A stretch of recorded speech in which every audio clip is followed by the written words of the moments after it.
जी, मेरे पति हैं गुलशन अग्रवाल, जो कि इस हॉस्पिटल में एडमिट हैं। उनके साथ भारी मारपीट हुई है। हाफ मतलब इस तरीके से ये है कि आधा ख़त्म ही है शरीर बिल्कुल। मेरे साथ जी यही झगड़ा हुआ है, मारपीट हुआ। गुंजन नाम की महिला है जी, उसने 29 तारीख को अपने भाइयों को बुला के और मेरे हाथ पैर तोड़वा दिए मेरे। फरीदाबाद में शादीशुदा प्रेमी ने शादी से किया इनकार तो प्रेमिका ने तोड़वाए अपने भाइयों से हाथ पैर। पुलिस ने 2 लोगों को किया गिरफ्तार। बॉयफ्रेंड ने गर्लफ्रेंड को शादी करने से इनकार किया तो गर्लफ्रेंड ने अपने बॉयफ्रेंड को करीब आधा दर्जन लड़कों से पिटवा दिया। मामला हरियाणा के फरीदाबाद जिले का है, जहां एक युवक की इतनी पिटाई की गई कि वह बिस्तर से उठने लायक नहीं रहा। बता दें कि कथित बॉयफ्रेंड 3 बच्चों का पिता है, तो वहीं उसकी गर्लफ्रेंड एक 11 साल की बेटी की मां है, तो उसका अपने पति के साथ तलाक का केस चल रहा है। इस मामले में फरीदाबाद पुलिस ने अब तक 2 आरोपियों को गिरफ्तार कर मामले की असल वजह जानने के लिए पूछताछ शुरू कर दी है। अस्पताल के बिस्तर पर दिखाई दे रहा ये वही शख्स है जिसे अपनी गर्लफ्रेंड ने न केवल इसलिए पिटवा दिया क्योंकि उसने उससे शादी करने से इनकार कर दिया था। आप देख सकते हैं कि किस कदर गुलशन की पिटाई की गई होगी। वह अब बिस्तर से उठने लायक भी नहीं रहा है। चलिए जानते हैं गुलशन से इस मामले में उसका क्या कहना है। गुलशन ने कहा कि गुंजन नाम की एक महिला ने बीती 29 मार्च को अपने भाइयों को बुलवाकर बुरी तरह पिटवा दिया था।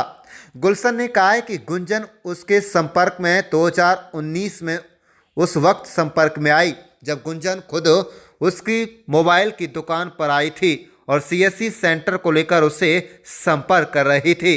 यदि सीएससी सेंटर से संबंधित कोई भी जानकारी चाहिए तो वह उसे मदद करेगी। तो उसके बाद से ही वह गुंजन के साथ सीएससी सेंटर का काम करने लगा। उसके बाद कुछ समय बाद ही गुंजन कहीं ना कहीं शहर के बाहर उसके साथ घूमने जाया करती थी। उसके बाद उसने कहा है कि कुछ समय बाद उनकी प्रोफेशनल लाइफ अब दोस्ती में बदल गई थी और सब कुछ सही चल रहा था। उसने बताया कि अचानक पिछले 1 साल से गुंजन उस पर शादी का दबाव बना रही थी। उसके आरोप लगाया कि गुंजन ने 21.5 लाख रुपए मकान खरीदने के नाम पर लिए थे, जिसे वापस नहीं किए। इसके अलावा गुलशन ने आगे बतलाया कि 1 साल पहले ही गुंजन को अर्जेंट रुपयों की जरूरत थी, जिसके लिए उसने उससे मदद मांगी तो इंसानियत के तौर पर उसने अपने गहने गिरवी रखकर गुंजन को पैसे दे दिए और ये पैसे उधार ले लिए थे।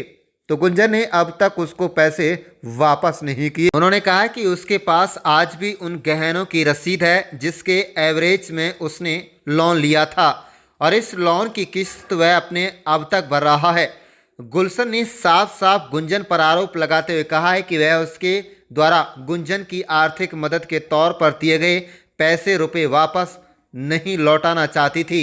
यही कारण है कि वह उस पर शादी का दबाव देने लगी और इनकार करने पर उसने करीब 8 से 10 लोगों को बुलवाकर पिटवा दिया। उन्होंने कहा कि पुलिस ने हल्की धाराओं के तहत मामला दर्ज किया है, जिसके चलते अब तक गुंजन व उसके पीटने वाले लोग पुलिस की गिरफ्त से बाहर हैं।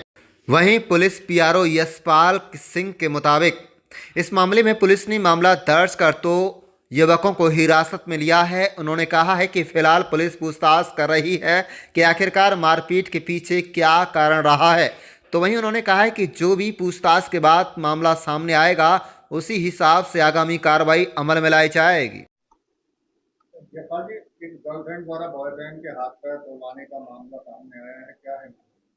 जी, 29 मार्च को गुलशन वासी सारण ने टाउन नंबर 2 पीपी में अपनी स्टेटमेंट रिकॉर्ड कराई, जिसमें उसने बताया कि उसकी महिला मित्र गुंजन के भाई अमन, उसके साले हन्नी और अन्य साथी मनीष, पिताजी कमल व अन्य 3-4 साथियों ने उसके साथ मारपीट की, डंडों से उसके साथ मारपीट की, जिसमें उसको चोटें लगी और चोट लगने पर उसके हाथ पैर में फ्रैक्चर भी है और पुलिस ने इसमें मामला दर्ज कर लिया है। मामले की जांच पुलिस द्वारा की जा रही है और इस मामले में पुलिस ने 2 आरोपी, अमन जो गुंजन का भाई है और किशन जो अमन का साला है। इसको गिरफ्तार कर लिया है, जिनको न्यायालय में पेश करके नियमानुसार कार्रवाई। क्या कारण है जिसके ऊपर मारपीट की गई? जी, अभी तक तो ऐसा कुछ कारण स्पष्ट नहीं हुआ है। शिकायतकर्ता ने शिकायत में ये बताया कि उसके भाई ने, अमन ने, उसकी महिला मित्र गुंजन के भाई अमन ने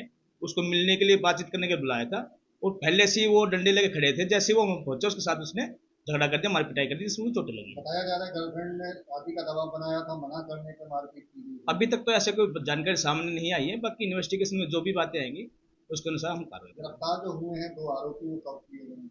जिनको कल गिरफ्तार किया है, जिनको कोर्ट में पेश करेंगे।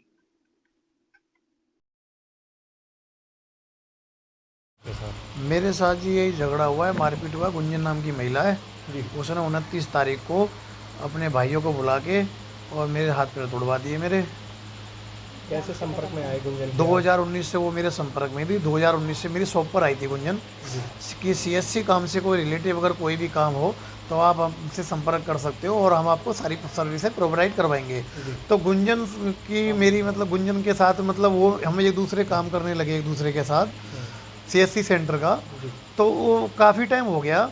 तो गुंजन मेरे साथ कई बार मेरे प्रेशर बनाती थी कि कभी मुझे वैष्णो देवी घूमने जाना है, कभी मनाली जाना है, कभी शिमला जाना है, कभी कहीं जाना है, कभी कहीं जाना है। तो ये हमारी जो तो ये दोस्ती में बदल गई हमारी जो। तो उसके बाद में गुंजन पिछले 1 साल से मुझ पर दबाव बनाने लगी शादी के लिए, और गुंजन ने 21.5 लाख रुपए मेरे से मकान खरीदने के नाम पर हड़प लिए। कमेटी के पैसे थे वो मेरे। और मैं अभी गुंजन ने एक बात और मैं भूल गया। गुंजन ने अभी 1 साल पहले गुंजन को पैसे की ज़रूरत थी, तो गुंजन ने मैंने अपने घर का गोल्ड गिरवी रखा है, उसकी स्लिप भी है मेरे पास। 1 साल से उसकी मैं किस्तें भर रहा हूँ, और गोल्ड तक उसने मेरा गिरवी रखवा दिया गुंजन ने। ठीक है जी। और यही है जी, गुंजन से शादी ना करना और मेरे पैसे अपने मांगना। कितने लोगों ने आप पर हमला मेरे ऊपर जी करीब 8 से 10 लोगों ने हमला किया है। उसका एक तो गुंजन है, गुंजन की मम्मी है, और एक गुंजन के पापा हैं राकेश, और एक हन्नी है, एक कमल और फिर मन्नू है घोड़ी वाला, और भी अन्य साथी हैं काफ़ी। मैं उनको जानता हूँ लेकिन शकल से। तो पुलिस की तरफ से क्या कार्रवाई की? पुलिस की तरफ से जी पुलिस बोलती है जी नॉर्मल धाराओं में मुकदमा दर्ज हुआ है, जबकि 13 फ्रैक्चर है मेरे शरीर के अंदर। मेरी हड्डियाँ तक तोड़ दी है, मैं चलने फिरने लायक नहीं रहा मैं बिल्कुल भी। कहाँ पर हुई घटना? अभी 1.5 महीने बाद दोबारा ऑपरेशन होना है। कहाँ पर हुई थी ये घटना? NIT2 शिवालय मंदिर के पास। गुंजन जो है 1 साल पहले गुंजन ने किसी के ऊपर झूठा मुकदमा भी दर्ज करवाया था, एक के किडनैपिंग का केस लगवाया था किसी के ऊपर, और उसने करेक्टर लेस बताया था, तो वो भी उसने साबित नहीं कर पाई। लेकिन आज मेरे पास वो प्रूफ है कि गुंजन करेक्टर लेस लड़की है, और गुंजन मुझे करेक्टर लेस लड़की बता रही है, जबकि वो खुद करेक्टर लेस लड़की है। वो उसके सारे प्रूफ मेरे पास है कि गुंजन पूरी तरीके से करेक्टर लेस लड़की है। मैं चल नहीं पड़ सकता, फिर नहीं सकता। मैं कोर्ट में मैं साहब को सारे प्रूफ दिखाऊंगा कि गुंजन कितनी बड़ी क्रिमिनल है और कितनी बड़ी करेक्टर लेस लड़की है। क्या चाहते हैं आप? जी मैं यही चाहता हूँ कि मुझे न्याय मिलना चाहिए। जो मेरे साथ हुआ है उनको सज़ा मिलनी चाहिए, मुझे उनको और मेरे परिवार को न्याय मिलना चाहिए। और मेरे साथ आज भी खतरा बना हुआ है मुझे और मेरे परिवार को, क्योंकि ये बहुत बड़े क्रिमिनल लोग हैं और इनकी अच्छी साठगांठ है। कभी भी मेरे साथ दुर्घटना हो सकती है। अगर मेरे साथ कोई भी दुर्घटना होती है तो उसका जिम्मेदार गुंजन का पूरा परिवार, कमल उर्फ मन्नू, हन्नी, मनीष ठाकुर सारण गाँव का रहने वाला, और उसके अन्य साथी और गुंजन के भी अन्य साथी, वो सारे जिम्मेदार रहेंगे इसके। अगर मुझे कुछ होता है कल को, तो मुझे और मेरे परिवार को, मेरे बच्चों को कल को कुछ होता है, उसके ये सारे लोग जिम्मेदार रहेंगे। और अभी भी मेरा हॉस्पिटल में मेरा इलाज चल रहा है, मैं अभी स्टेबल नहीं हूँ मैं।